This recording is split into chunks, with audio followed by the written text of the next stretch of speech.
Iran Israel যুদ্ধের মধ্যে এক অদ্ভুত অভিজ্ঞতা হলো ব্রিটিশ ইরানিয়ার এলির। তিনি যুক্তরাজ্য থেকে মাকে ফোন করেন তেহরানে, কিন্তু ফোন ধরেন এক নারী কণ্ঠ, যিনি মানুষ নন, এক রোবট।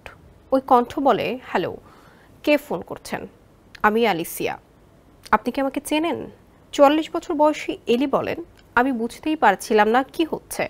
আমি মাকে ফোন করছি, কিন্তু একটা যান্ত্রিক কণ্ঠ উত্তর দিচ্ছিল।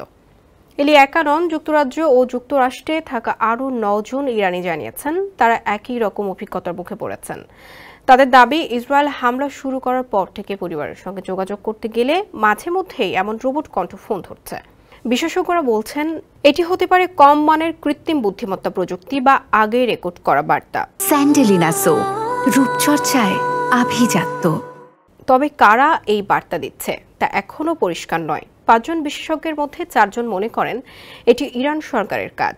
একজন বলেন এটি ইসরায়েলের মানসিক যুদ্ধের কৌশল হতে পারে। এদিকে ইরানে ইন্টারনেটও বন্ধ করে দেওয়া হয়েছে, ফলে ভেতরে থাকা মানুষের সঙ্গে বাইরের আত্মীয়রা যোগাযোগ করতে পারছেন না। এলি জানান, তার মা ডায়াবেটিসে আক্রান্ত, ইনসুলিন শেষ হয়ে যাচ্ছে। তিনি মাকে শহর ছাড়তে বলতে চাচ্ছিলেন, কিন্তু যোগাযোগ করতে পারছিলেন না।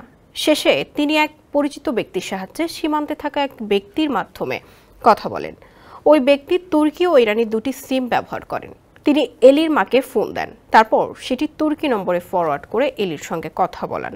এলি বলেন, আমরা যখন বললাম মায়ের ফোনে রোবট উত্তর দিচ্ছে, মা বললেন ফোন তো বাজেইনি।